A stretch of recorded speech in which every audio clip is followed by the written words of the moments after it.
Hello, welcome back to The Reading Mama, and today I have for you another author spotlight. Today I want to talk to you about Laurie Halse Anderson. Now, I have not read all the things that she has written, so this is not a blanket statement, but I do have 5 books set in the late 18th century that have been phenomenal, great books, and I have enjoyed and have my kids read as part of our homeschool curriculum for historical fiction. So I'm going to start out with my oldest daughter's favorite, Fever 1793, which goes through the yellow fever epidemic during, is it in Boston? I want to say it's in Boston. No, Philadelphia. I lied. Sorry.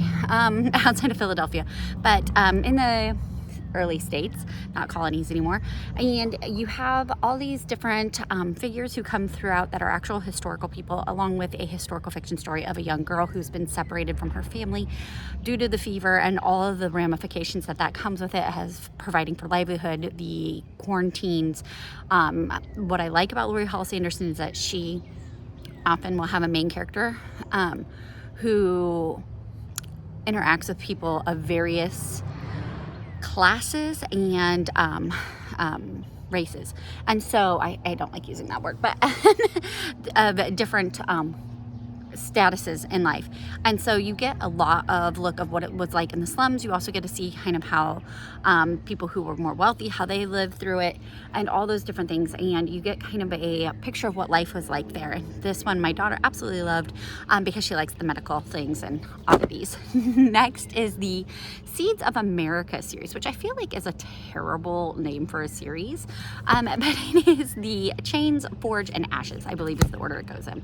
And you follow a couple of different characters throughout the series, but in this you're following in the first one, you're following a young slave girl and her life during the war, which was really an interesting perspective, and how it all plays out. And so you get a little bit of seeing all the different things that are happening, the persecution, the heartbreak, the torture, the ramifications. Then we go into Forge, which follows another character that was in the first one, and so it's loosely connected, but here you get to see kind of the soldiery side of the things for those of color, and also you get to see prisoners of war and all of that aspect, which was interesting. And then you have Ashes, which is a completion to the series, and as you can see, it follows their story through the end.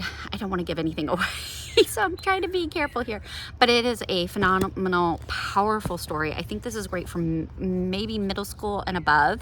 I don't know that I would let elementary kids read it necessarily, just because this particular series, this one, I wouldn't mind my upper elementary reading it, 4th, 5th, 6th grade.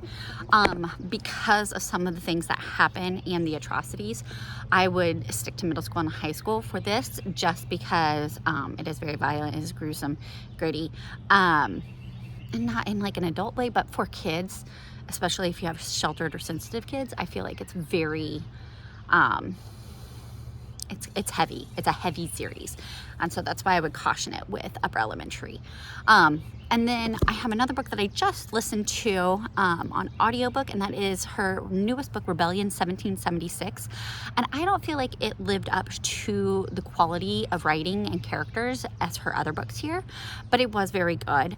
I say that mostly because in Rebellion 1776, you follow a young girl who is a servant, and she is in Boston when the Patriots come to liberate them from the British, and the British flee, and so you deal with that kind of battle. But then she is separated from family, friends, everything, and it deals with kind of the aftermath of those who were spies. It deals with the concept of servitude and apprenticeship and how all of that works out. It also talks to a little bit about shipping and just the abuses some people would take to the confusion financially during that time between the loyalists and the patriots, and then in general, different people. And so it was good. The plot story, great. I just didn't love the main character because she is very deceitful,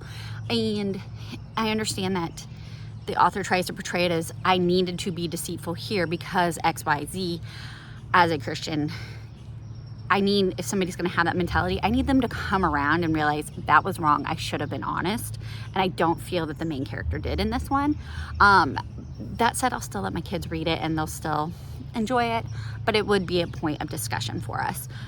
So those are the books that we have read by Laurie Halse Anderson. I really do think she has a powerful, great writing. Like I said, my main contention with that last one was the character flaw, that it goes against my Christian sensibilities. So, but otherwise, we really love these. These are some of my favorites. My kids read them when they're in middle school age and above, and they just fly through them because it is so powerful, so gripping, and it is a different point of view than a lot of our other books. So those are our favorite Laurie Halse Anderson books. If you've read her books, join the conversation below. Tell me what you liked, didn't like below, and thanks so much for watching. Have a blessed day.